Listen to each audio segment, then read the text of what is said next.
Lord, I come to say, yeah. Good morning, good afternoon, good evening to everyone, wherever you are right now. You are welcome to another special edition of Liberia Rising. Of course, the New Image Gospel Choir of the Joyous Fountain Christian Center own exclusive copyright to that song. Um, um, you're welcome again. I'm Sam-Abel Gbinsay. Today, I want to talk about leadership, the principles of appointment and rejection. Leadership, the principles of appointment and rejection. The principles of appointment and rejection. To be a success in any area of leadership, this is very important. You need to understand the two principles upon which leadership operates. There are two principles upon which leadership operates. And to be a success in any area of leadership that God has called you to operate in life, you need to understand those two principles. Be it a church leadership, you're a pastor, you're a bishop, you're an apostle, you're a general overseer, you're an evangelist, you're a political leader, you're a president, you're a cabinet minister, you're a legislature, member of legislature, you're a legislator, corporate leadership, leadership in public health or social work, educational leadership, and the list just goes on. Wherever area you are called to operate, your success or failure depends on the proper understanding and the application of these two principles of leadership. Your success or failure hang on these two. And I call them the principles of leadership, appointment, and rejection. The principles of leadership, appointment, and rejection. And we'll be explaining that later. First, let me say this. Anytime you find yourself doing anything, always remember that people were doing it before you. And some even did it better, and some were gifted than you. Anytime you find yourself doing anything in life, always remember that people been doing it before you. Some did it better and they were gifted than you are. So what will make you an exceptional leader in any field or profession in life is not your degree. It's not your connection, your social standings. It's not your background, how rich you are, how well connected you are, how influential you are. Those things may help you to get to a place of leadership, but to stay there, to keep you there, and mark you for success as an exceptional leader, it depends on the principles of appointment and rejection. Every time you find yourself in a position of leadership, whether you were selected by appointment or by election, you must always remember that someone has been rejected for you to be accepted. That's very important. Every time you find yourself in a place of leadership, whether by selection or election, remember that somebody has to be rejected for you to be accepted. Eli's rejection as priest of Israel appointed Samuel as prophet judge over Israel. Remember that. Israel requests for the king. When they said Samuel wanted the king to be like other nations, rejected God and anointed Saul as king over Israel. David's anointing rejected Saul as king over Israel. Let's begin to read 1 Samuel 8:5, a few verses to 7. Look, they told him, you are now old. They're speaking to Samuel. And your sons are not like you.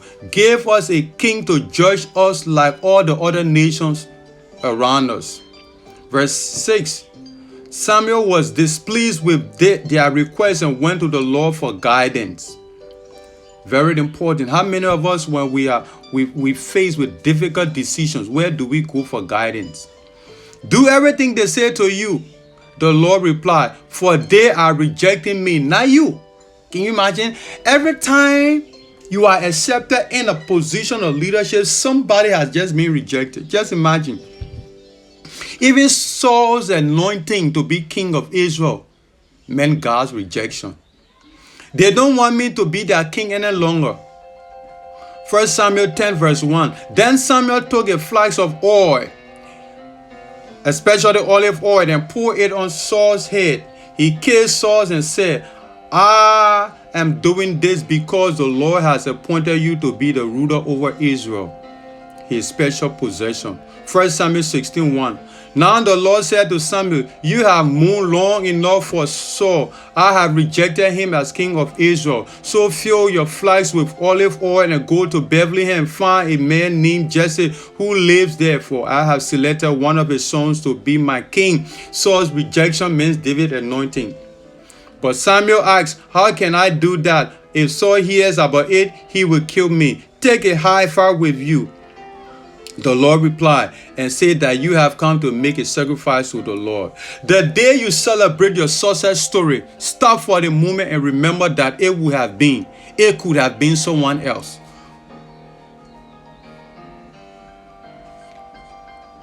I won, but somebody just lost it. You won the election, just remember, it could be a senatorial election, representative election, presidential election. When you win and you're celebrating, remember that somebody just lost. Somebody was rejected. They didn't just lose the position. They lost money. They lost credibility. They lost influence. They lost a lot. They lost investment. You see, understanding these principles will do the following for your leadership success. You will never climb too high in pride. When you understand that your appointment meant somebody's rejection, your leadership success, your position you occupy now meant somebody has to be rejected. You apply for the job, yeah, you got a degree, you from Harvard, you from Yale, you from Princeton, London School of Economics, you went to China. Yeah, you've been to some of the best schools around town, around the world, around the globe. That's okay. But the position you occupy meant somebody application letter was thrown in a dustbin for yours to be accepted. Somebody's resume was ignored. Somebody's qualification was ignored to have yours accepted. So you will never climb too high for your own good when you understand the principles of appointment and rejection. And the next thing is that you will know that I am here not by luck or mistake, but only by grace and purpose. I didn't get here by accident, but grace and purpose got me here. And the next thing you will know that it's not payback time, but time to right the wrong. When you understand the principles of appointment and rejection, when you get into position, you understand it's not payback time. It's not time to revenge on my rivals, on my opponent. No, you don't do that. How many of us leaders, even church leaders, you get a new assignment at the church, a new assignment as a bishop, new assignment in your area of work, whether being it in public works, civil servants or public servants, private sector, whatever job you may be doing. How many of you can know that when I'm accepted, it's not payback against somebody? Oh, these are the people who stood against me when the former boss were here. They never used to like me. These are the people who didn't want me to get this job. Yeah, it will always be like that. Understand that leadership is a hostile place. Everyone will not embrace you, but when you get there, it's not payback time. Somebody was rejected. Probably somebody more qualified, more influential than you, but you got there by grace and purpose that should help you to be humble. When things are not going right, you don't blame others. The first thing you do, you examine yourself first. When David's own son Absalom turned against him, that made others to start insulting him, and his servants and army said, can we go and fight? And he said, no, probably the Lord had done this for the purpose. David evaluated himself. That's why he's Israel's greatest king ever. That's why he will be a man after God's own heart. He didn't go blaming people why things are turned upside down. Few years ago, this was the man that the whole nation was running after. Popularity rating was high. The army obeyed and served him. While things are going wrong, he examined himself. He examined himself.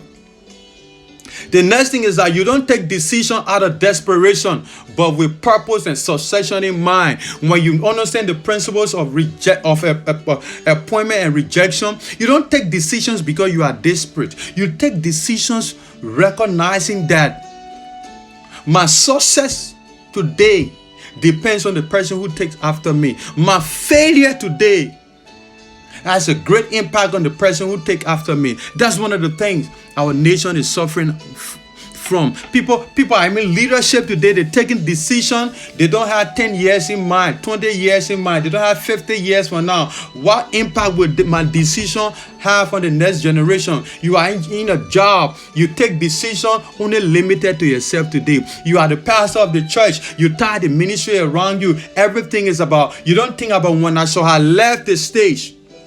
When you take decision, you do that knowing that those who come after you will either succeed or fail based on your decision now. The next thing is that you are not afraid of succession because you know when to leave the stage and never wait to be told to leave.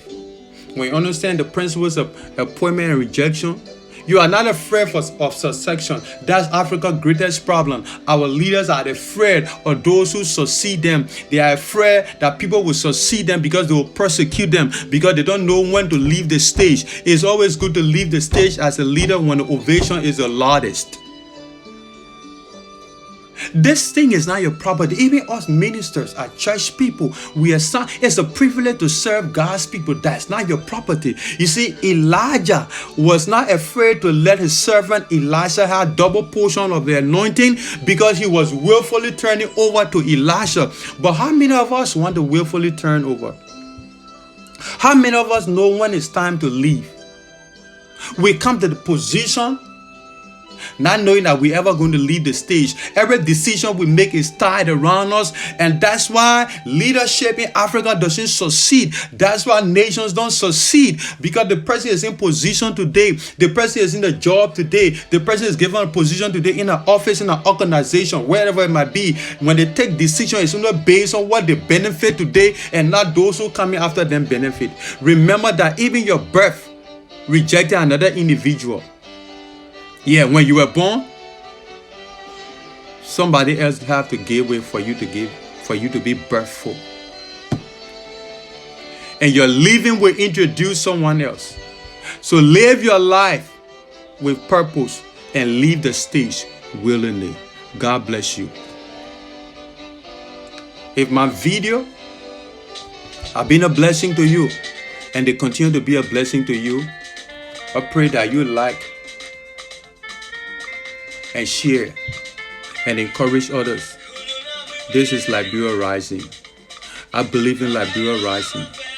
I believe in a nation that will rise when leaders understand the principles of appointment and rejection. It has been Sam-Abel Gbinsay. God bless you. God bless you.